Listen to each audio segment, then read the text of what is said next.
The Millionaire Next Door. Written by Thomas Stanley. Summary. What do you imagine when you picture the lifestyle of the rich and the famous? Many of us are under the impression that millionaires are conspicuous consumers who purchase high-end designer items and splash their cash with frivolous abandon. The Millionaire Next Door aims to dispel myths about the wealthier sector of society, and it reveals that many of us are misinformed about what it actually means to be rich. The authors studied the profiles of the rich and provided critical insights into achieving financial independence. The majority of America's wealthy don't live the Hollywood high life, wear designer shades, and have garages full of fancy cars. On the contrary, the typical American millionaire enjoys quite a modest life in a middle-class suburb. They could even be your neighbor. Authors Thomas Stanley and William Danko debunk the myths about the millionaire lifestyle and give us a more accurate, yet surprising portrait of the average American millionaire. Many of us have no idea about the actual inner workings of a wealthy household. Furthermore, the advertising industry, the music industry, and Hollywood have done an exceptional job convincing us that wealth and hyperconsumption go hand in hand. But this simply isn't the case. This research is the most comprehensive ever conducted on America's millionaires and is an important text that shares information on who they are and how they got to be so wealthy. During their research process, the authors met over 500 millionaires face-to-face. As part of their research, they threw a penthouse party and invited the typical millionaire next-door types to attend, to interview them about their journey to wealth. The authors made some significant observations. For example, not one person ordered any delicacies, nor drank the most expensive wine. The only food they indulged in was the crackers. Many were also underdressed for the occasion, wearing well-worn suits. This insight is the key to this book, because it shows that the millionaire next door is usually best described as frugal. This summary briefly takes us through wealth management and attaining financial freedom. If you're curious about what it takes to be truly wealthy, who better to take advice from than two renowned social scientists, who have been studying the habits of affluent people for over 3 decades? In this book, they unpack the millionaire next door profile, his or her financial practices, and what we can learn from a frugal mindset. Ultimately, your typical millionaire lives a modest life and budgets wisely. You might wonder why with all that money, they would be so budget conscious? Millionaires reach this status and remain there mainly by budgeting and controlling their expenses. What's more, if you have children and you want them to have financial freedom, this book offers crucial advice about the importance of raising a financially savvy younger generation. Live below your means, save regularly, and invest wisely. There's a popular saying about wealth: the first generation makes the money, the second generation builds on this, and then the third generation blows it. Millionaires next door tend to be happy with their lifestyle. They live within their means, always saving rather than spending. As the book's title implies, the average millionaire isn't living in Beverly Hills or in a Park Lane mansion. Harvard-trained mathematician John Robbins says that about half of the millionaires in America don't live in upscale neighborhoods. Rather, they live in modest homes and middle-class neighborhoods. From the studies conducted, these millionaires reported being very happy with their lifestyles. 90% of the millionaires who live in homes valued at less than $300,000 are extremely satisfied with life. One of the key ways to reach financial freedom is to live below your means. One of the book's research subjects, a qualified engineer, told the authors that she's incredibly frugal. After college, she and her husband both got good jobs, but decided to live on one income and save the other. Every time they received a raise in salary, they saved more. She and her husband have lived in the same modest 1,900 square foot home for 20 years. She's also instilling frugal values into her children, who sometimes ask if they're poor, because there are times their parents make them order from the $1 value menu. The millionaires that the author interviewed are also frequently investment savvy. It's not just about investing your wealth in stock markets and fancy properties. The typical millionaire they profiled had no more than 30% of their wealth invested in publicly traded stocks. Rather than investing their money in stocks and property, they believe true diversity comes from controlling one's investments. Many millionaires display caution towards stock market investments. They generally thought they have more control over private investments. For example, money lent to private parties and owning their businesses. Interestingly, 80 to 85% of millionaires are self-made. They're not your typical trust fund babies, and most have created and accumulated their own wealth. This notion of wealth accumulation is crucial because it gets you one step closer to that much-prized financial freedom. The average self-made millionaire prizes financial freedom and financial independence. Yes, they're budget-conscious, investment-savvy, and self-made, but they also exhibit a positive attitude towards wealth accumulation. They're genuinely passionate and enjoy the journey towards building wealth. Save, don't spend. People who look like they're rich don't inevitably have the type of wealth we'd expect. These types of people, the big hat, no Cadillac kind of people, value style over substance. Your typical millionaire next door prefers to save rather than spend. The advice from all of the case studies emphasizes financial independence rather than ostentatious wealth. Rather than buying into conspicuous consumption, the idea is to strive towards financial freedom. This approach means that if there's an unforeseen crisis, or if we face unemployment, we would have accumulated enough money to support our current lifestyle for the foreseeable future. There are two types of people in the world, those who spend their money, and those who deliberately save and build wealth. The first type is prodigious accumulators of wealth, the millionaire next door. The second type is underaccumulators of wealth.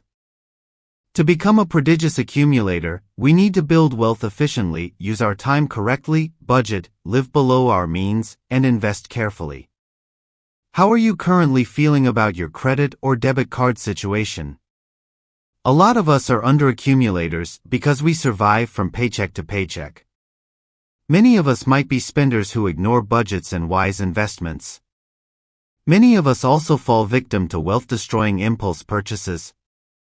But it's all very well to accumulate wealth if you already have it. What happens when you're earning a modest income? Income versus wealth. A key distinction needs to be made, and that is that your income is what you earn, but your wealth is what you accumulate. We need to contextualize our net worth by looking at factors such as age and income bracket. This contextualization helps us to determine whether we're as wealthy as we should be.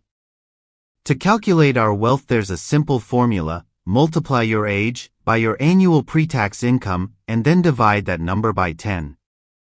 So, let's look at a 60-year-old doctor who makes $560,000 a year. His net worth is $1.1 million. We might think he's wealthy because his net worth is just over $1 million. But, relative to his age and income bracket, his net worth should be more. By plugging those numbers into the wealth formula, he should have a net worth of more than $3 million. This formula is useful because it tells us that he's an underaccumulator, living a high consumption-based lifestyle, and that, relative to his age and income bracket, he actually isn't wealthy. On the other hand, a 40-year-old policeman and his wife, a secretary, have a combined income of $50,000 a year. They spend modestly, they are careful savers, they invest strategically, and they have a net worth of $460,000. If we look at these numbers using the formula, their expected net worth for this age and income category comes to $200,000. So, because their net worth is higher than the norm, they're wealthy accumulators. The key message is that if your net worth is higher than your income and age bracket, you're doing well as a wealth accumulator, you're building wealth, and you're on your way to becoming wealthy. If not, you're spending more than you should, and you should adjust. Interestingly, millionaires have several other things in common. The millionaire next door is budget conscious and sets long-term goals. Did you know that 62% of millionaires next door evaluate their expenses and stick to monthly budgets? Conversely, the majority of underaccumulators have no idea how much their consumer-oriented lifestyles cost them. Millionaires next door spend less time worrying about the status quo and more time making wise financial decisions. They're goal-oriented and take a long-term view. For example, when it comes to cars, most don't drive the latest luxury models. Instead, they take time to shop for a used car that has been well maintained.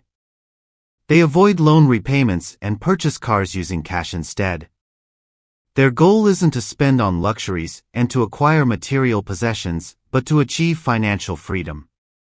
They want to be able to enjoy life and retire with financial security. Furthermore, they're motivated by visualizing the long-term rewards of achieving financial independence. We should consider what long-term goals could motivate us to live more frugally right now. The millionaire next door identifies market opportunities and chooses the right profession. Did you know that 80% of self-made millionaires are self-employed? Also, you might consider most of their small businesses quite dull. Their businesses often provide essential goods and services, so they aren't too susceptible to economic downturns. While the job may appear to be dull, the money and security are often huge incentives.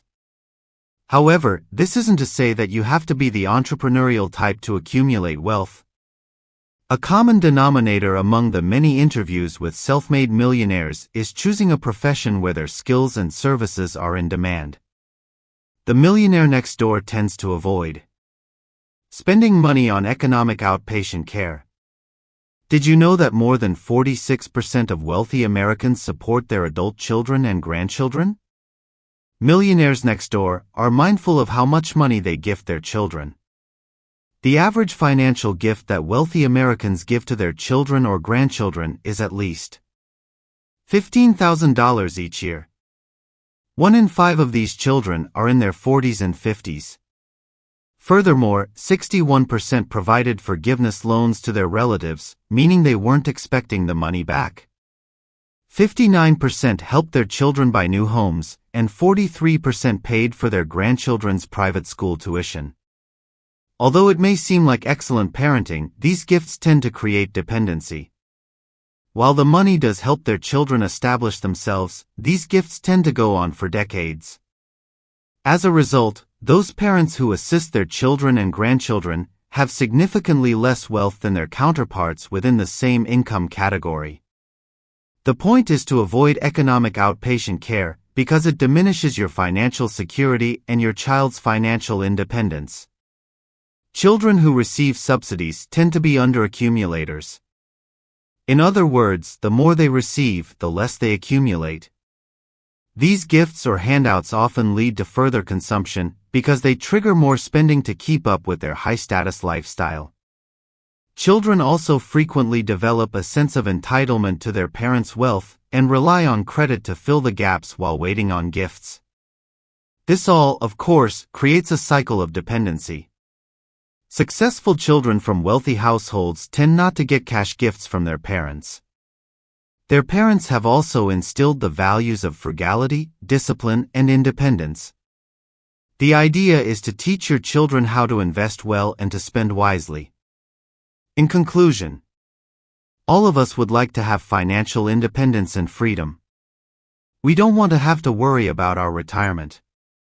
Money is a critical factor in stress and anxiety, so it's essential to engage with our finances instead of ignoring them and hoping for the best. This book provides the tools and advice on how to be better at managing and understanding our finances and economic situations. Using a vast selection of case studies and rigorous research, the authors demonstrate what most millionaires have in common. The message is that if we apply some of these lessons and values to how we react to our finances and spending habits, then we will be better off financially. Furthermore, it asks us to redefine our notion of wealth and adhere to some simple standards to create the same financial freedom that many millionaires enjoy.